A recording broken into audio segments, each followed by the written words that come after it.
মাশাআল্লাহ আমার গোলাপ গাছে দেখতে পাচ্ছেন অনেকগুলো ফুল ফুটেছে একসাথে।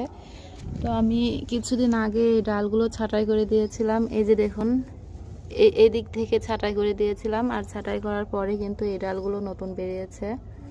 আর নতুন বেরিয়েই সবগুলো ডালের মাথায় ফুল এসেছে। এই যে দেখতে পাচ্ছেন, এই যে দেখুন, গাছটার কিন্তু বয়স অনেক।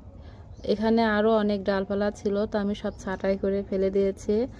আর কয়েকটা লাগিয়েছিলাম, তার মধ্য থেকে আমার 2টা গাছ হয়েছে ডাল থেকে। তো সেই ডালেও ফুল এসেছে। চলুন আমি আপনাদেরকে দেখাই। এই যে দেখুন, এটা কিন্তু ডাল লাগানো হয়েছিল।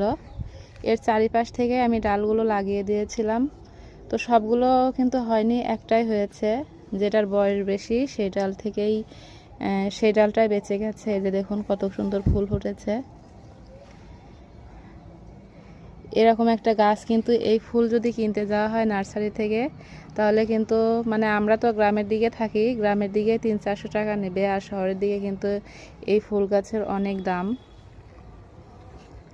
আর একটা কিছুদিন আগে লাগিয়েছি, এই যে দেখুন, এই যে দেখুন নতুন করে পাতা ছাড়ছে, আর এই দিকটা কিন্তু শুকিয়ে গেছে।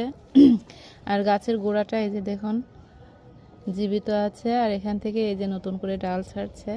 তো এটাও একটা ফুল গাছ হবে ইনশাল্লাহ।